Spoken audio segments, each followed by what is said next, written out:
Welcome to my channel on the best of fantasy. This is my slightly late summer TBR video, and it is slightly less highly aspirational than usual. However, there are books that I'm reading that do not appear in these piles, and I will explain. I am, as many of you may know, a judge this year for SPFBO, the Self-Published Fantasy Blog-Off contest, and I have been reading some really wonderful self-published books. I will be reviewing them, releasing video reviews of at least 5 of the 30 books that are mine to read. And among those 5, I will forward one as a finalist for the contest. I have until the end of October to decide which will be the one. And so I have been busy with that and enjoying myself. Look out soon for a review of one of my books. I've settled on a book that I will be reviewing, and I'm very excited to be sharing my thoughts on it with all of you. And also I have a pretty decent sized pile here. However, it is actually a lot less reading than it might appear. For example, I've already finished reading Ian C. Esselmont's Forge of the High Mage. This is book 4 in the Paths to Ascendancy, a Malazan series.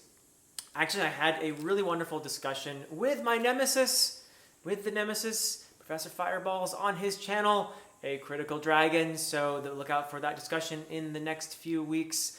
And yeah, I loved this. Absolutely, spoiler, I loved it. It was a fantastic time getting back into the Malazan world, and Esselmont is just a master of atmosphere. Love the convergences that happen in this book.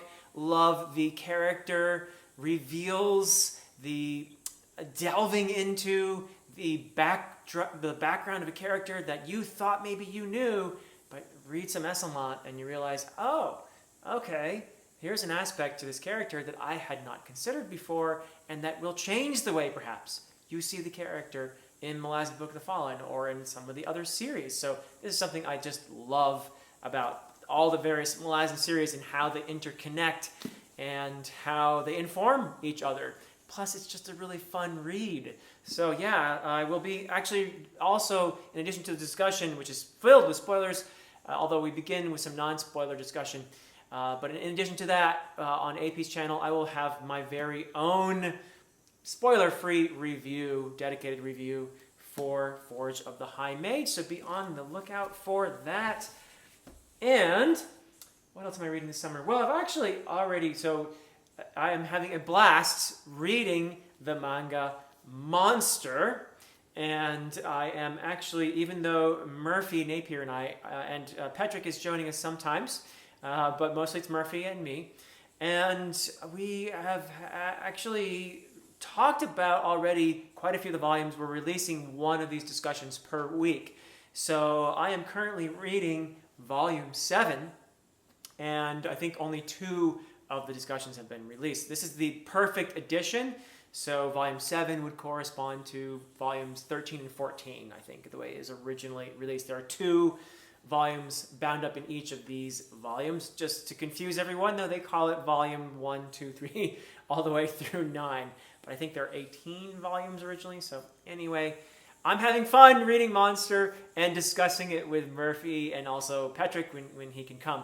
So yeah, this is great. And these I read in a few hours. I take an afternoon or an evening to read each one of these bind-ups. So I'll get through these, pretty quickly. So, but they're here because this is something I am doing this summer and enjoying the heck out of it too. So there is that. And this looks like a humongous book, and it is, but guess what? It's actually 2 books, kind of, sort of. It's Ships of Merrier and Warhost of Vastmark, and I am, my next read, my at least non-SPFBO read, is going to be Ships of Merrier, which is half of this.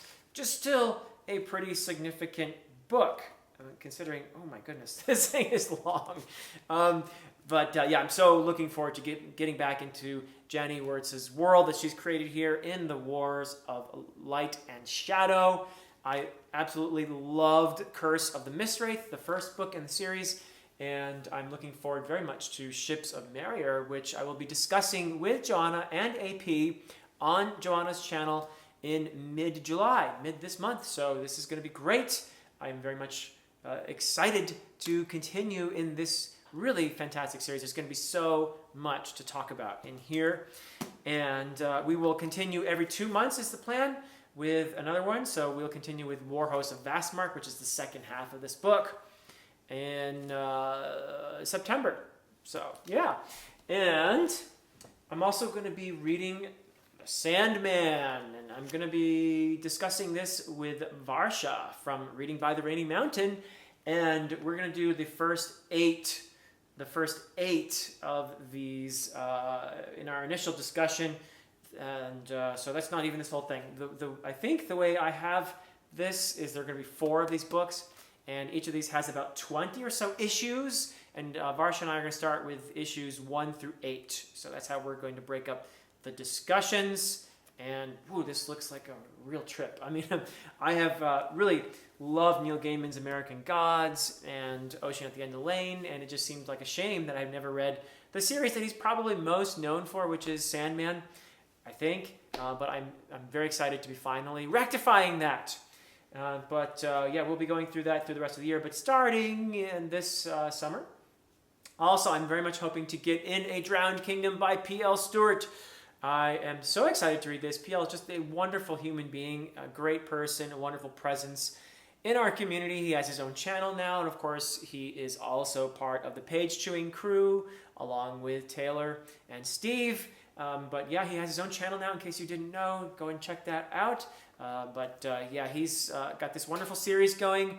3 books are out, and I have to get going here to catch up. And so I'm very excited to read A Drowned Kingdom by my friend P.L. Stewart. This summer I'm going to be reading along with Mike over at Mike's Book Reviews, the part of the realm of the Elderlings known as the Rain Wilds Chronicles. And I am going to be starting very soon with, probably after I finish Ships of Merrier, with Dragon Keeper, the first of these, and hoping I can just sort of bang these out pretty quickly. Soon going to be finished revising and editing and formatting my 3rd book in my own fantasy trilogy. And so, yeah, The Way of Adan and The Prophet of Adan, which is now out, and then I'm preparing the 3rd book, Return to Adan. I should be done with that pretty soon, so I'm going to have a lot more time for reading for the rest of the summer because I'm not teaching or anything else as well. So I am hoping that I'll be able to at least read 2 of these in maybe the latter half of July, and then these are going to be for August and September. So I am really looking forward to getting through this part of the Realm of the Elderlings, the Rain Wilds Chronicles. It is the part that it is not very many people would say is their favorite part, I suppose, of Realm of the Elderlings. I have somewhat lowered expectations for this particular segment. I've heard various things about it, but it is Robin Hobb, so lowered expectations is still pretty high expectations. I have loved the previous 3 trilogies in the Realm of the Elderlings. Robin Hobb is among my top 3 authors, so that should tell you how much I've enjoyed those trilogies. So I don't expect to hate these at all, and going into it with slightly lowered expectations might even be helpful. We shall see, but I'm very curious to see how I do find the Rain Wilds Chronicles. I'm also going to read Stoner by John Williams. This book was given to me by Joanna, and this is something I hope to talk with Murphy about, because she has been convinced by Joanna and Jimmy and Alan to read Stoner, and the 3 of them have loved this book. It was Joanna's favorite book of the year last year, and Jimmy, I think, is the one who first read it and got Alan and Joanna to read it, and so I am going to be reading it, and it is about an English professor. It's about academia, so I'm kind of, in a way, dreading reading it. As brilliant as much as they all gush about it, I'm kind of dreading reading Stoner because it might cut a little close to the bone. We shall see, though, what I make of it. And here's another one that actually I've already read half of this because this is an omnibus edition.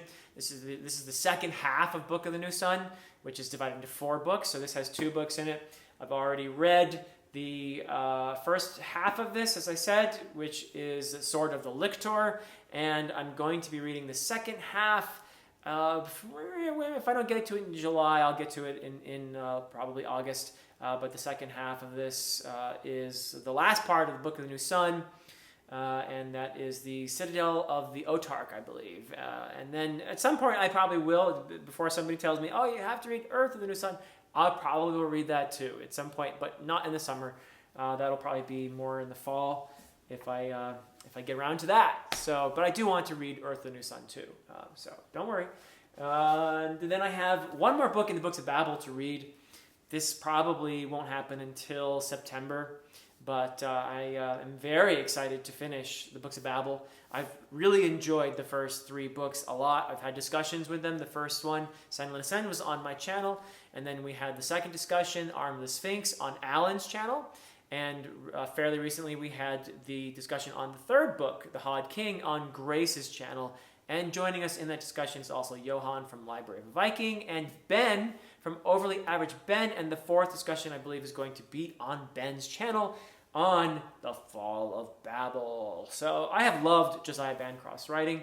I did have some tough moments in the 3rd book, and that's just due to the nature of the story, what was happening in the story, not the quality of the storytelling. So I won't say more than that because of spoilers, but if you're curious about that, you can see what I had to say in the discussion on Grace's channel. But I'm very excited to have this series under my belt, hopefully before the fall. And here's a book I'm more than halfway, more like 2/3 of the way through already, so this is a lot less than it appears. I am 2/3 of the way through Jade War already. And I look forward to the end. I had, honestly, a little bit of a rough time in the beginning of Jade War, the first third or so, but then I started to feel more and more grabbed by the story. It just started, the first book in the trilogy, in the Greenbone saga, started out, I'm talking about Jade City, started out with a very specific locale, and that just came alive for me in a way that I really enjoyed. And it was very focused. And this starts out much more dispersed, and it took me a little while to get my bearings, I think, and feel immersed in the story. But at this point, I'm looking forward to finishing Jade War, and perhaps finishing the trilogy late summer with Jade Legacy. If not late summer, then definitely in the fall, I will be finishing Jade Legacy, the 3rd book in the Greenbone saga. And so, those are my plans. And all along, I'm going to be reading. So this is a much smaller TBR than I usually have because I am reading all along some of the wonderful books that have been entered into SPFBO. And I've been enjoying the ones that I've read so far. And as I said in the beginning, I am going to be soon releasing a review on one of them because I do have to narrow these 30 books down to 5 semifinalists. This is just my own thing that I've imposed on myself, that I'm going to have 5 that I'm going to consider as my own semifinalists, and I'm going to narrow that down to 1 finalist, which will be one of the 10 finalists that all the judges are going to read. And among those 10 finalists, there will be a champion, but that won't be until well into next year, so I'm not worried about that. So that's it for me for now, guys. Until next time.